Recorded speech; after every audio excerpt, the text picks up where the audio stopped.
नमस्ते दोस्तों, आप सभी को स्वतंत्रता दिवस की ढेर सारी शुभकामनाएं। भारत ब्रिटिश से आज़ाद हो गया था 15 अगस्त 1947 को, परंतु मुझे लगता है कि हम भारतीय आज भी, हम शायद तीसरी या चौथी पीढ़ी होंगे स्वतंत्रता के बाद, पर हम एक तरह की मानसिक गुलामी से आज़ाद नहीं हो पा रहे हैं, जिसे कहते हैं वेस्टर्न वैलिडेशन। हमें ये चाहिए होता है कि हमारी ही चीज़ों को हम एक बार वेस्टर्न अप्रूवल दिला लें, जिससे कि फिर हम उसे आसानी से यूज़ कर पाएँ। अब जैसे कि हमें कालिदास जी को जब रेफ़र करना होता है तो कहना पड़ता है कि ये तो भारत की शेक्सपियर है, या फिर समुद्रगुप्त के लिए कहना पड़ता है ये तो भारत का नेपोलियन है। कश्मीर के लिए कहना पड़ता है ये तो भारत का स्विट्ज़रलैंड है। हमारी लैंग्वेजेस के लिए कहा जाता है बंगाली तो इतनी स्वीट है कि ये फ्रेंच के जैसी है, और तेलुगु इतनी पोएटिक है कि ये बिल्कुल एक स्पेनिश भाषा जैसी है। परंतु जब हम इन सभी चीज़ों का इतिहास देखते हैं तो कालिदास का इतिहास शेक्सपियर के इतिहास का ही पुराना है। वहीं तेलुगु का इतिहास, जो स्पेनिश भाषा है, इससे कई गुना ज़्यादा पुराना है। पर हमें ऐसी क्या ज़रूरत पड़ती है कि हम जब तक अपने आप को किसी भी वेस्टर्न कंट्री से अगर कंपेयर ना कर लें। हमें योग भी तभी से पसंद आने लग गया जब से कि हमने ये इंटरनेशनल लेवल पे योग दिवस देख लिया। लोग जो वेस्टर्न कंट्रीज़ थी वहाँ पे योग का प्रचलन स्टार्ट हो गया फॉर मेंटल वेलबींग और ये और वो। तो इसका एक सीधा सा रीज़न है कि कहीं ना कहीं मानसिक स्तर पर हम अभी भी खुद को वेस्ट वालों से इन्फीरियर मानते हैं, चाहे हम ये बात माने ना माने, पर हम अंदर ही अंदर ये मानते हैं कि अगर एक बार कोई चीज़ वेस्ट वाले वैलिडेट कर देते हैं तो हम उसे आसानी से यूज़ कर सकते हैं, क्योंकि अब उसको एक ऐसे इंसान से वैलिडेशन मिल गई है जो हमसे सुपीरियर है। पर ये बात बिल्कुल सरासर गलत है, और हम इंडियंस को ये बात समझ में आ जानी चाहिए कि अब हमारे आज़ादी के इतने साल हो चुके हैं, अब तो हमें ये मानसिकता छोड़ देनी चाहिए।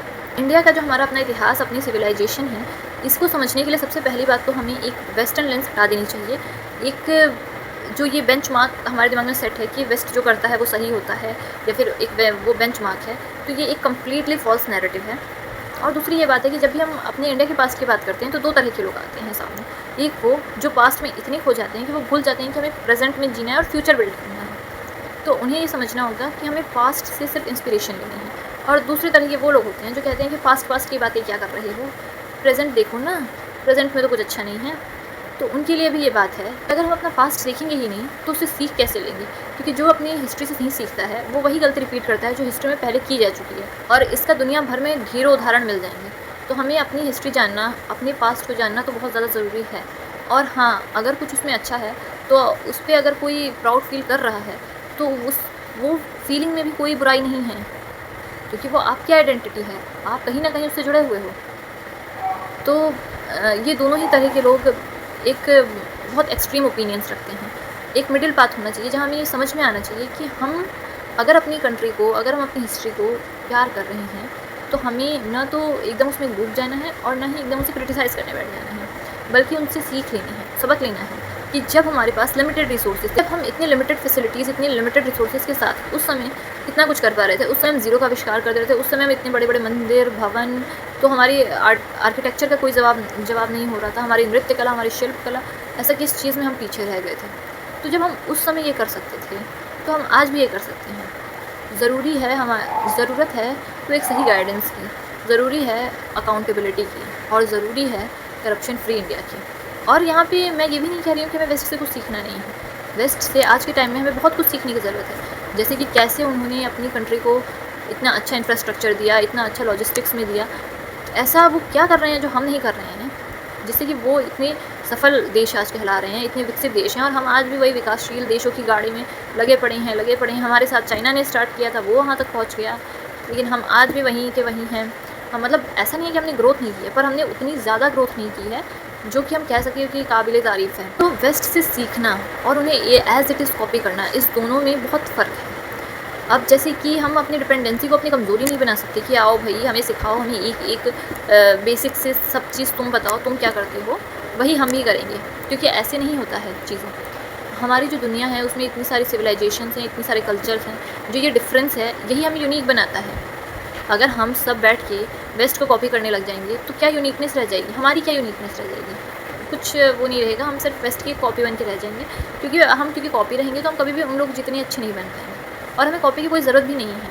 क्योंकि जब हम वेस्टर्न कल्चर को देखेंगे तो हमें ये भी पता चलेगा कि उन कंट्रीज़ में भी दिक्कत है। तो यहाँ पे बात आ जाती है कि उस कंट्री के सिटीजन्स में इतनी समझ है कि वो अपनी परेशानियों को लेके हमारे आगे नहीं रोना बैठ जाते हैं कि आओ हमारी मदद करो, आओ हमें छुटकारा दिलाओ। वो आपस में देखते हैं, उनका अपना सॉल्यूशन होता है कि हमें क्या करना है। जैसा कि जब हमारा देश आज़ाद हुआ था तब हमारे फर्स्ट प्राइम मिनिस्टर ने भी यही किया था कि उन्होंने, जब दुनिया 2 गुटों में बटी हुई थी, कोल्ड वॉर का टाइम था, तो उन्होंने ना तो यूएसए के ब्लॉक को चुना और ना ही यूएसएसआर को। उनका सीधा सा मानना था कि इंडिया अभी आज़ाद हुआ है, उसकी पहली प्रायोरिटी है अपने लोगों को देखना, अपना डेवलपमेंट करना।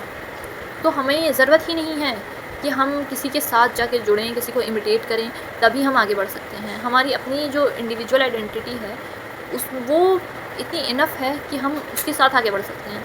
इनफैक्ट ये तो बहुत ही प्राउड की बात है कि हमारी एक इंडिपेंडेंट आइडेंटिटी है। कितनी कंट्रीज़ हैं जो कि अपनी इंडिपेंडेंट आइडेंटिटी नहीं बना पाती हैं जस्ट बिकॉज कि उन्होंने किसी को कॉपी करते करते अब उन्हें पता ही नहीं है कि उनका कल्चर क्या है, उनके ट्रेडिशंस क्या हैं। तो ये हमारे लिए एक प्लस पॉइंट है कि हमारे को पता है, हम क्लियर हैं, और अब हमें ये पता होना चाहिए कि हम कैसे आगे बढ़ें, कैसे हम इसे ग्लोबल लेवल पे पहुंचाएं, कैसे अपने देश का नाम रोशन करें, कैसे हम सिविक सेंस लेके आएँ, कैसे हम अकाउंटेबिलिटी लेके आएँ, कैसे हम करप्शन फ्री इंडिया बनाएं। ना कि हमारा ये मकसद होना चाहिए कि हम किसी और कंट्री को फॉलो करें या उनके जैसा बनने की कोशिश करें। वो तो कभी मकसद होना ही नहीं चाहिए हमारा। तो आई थिंक मैंने 15 अगस्त की एक स्पीच दे दी है, but thank you so much जिसने अभी तक वीडियो देखी हो। एंड अगर आपके भी कोई विचार हों ऐसे या इससे मेल खाते हुए या इसके ऑपोजिट में भी, तो प्लीज़ कमेंट सेक्शन में बताइएगा। और एक बार फिर आप सभी को ढेर सारी स्वतंत्रता दिवस की शुभकामनाएं। जय हिंद, भारत माता की जय।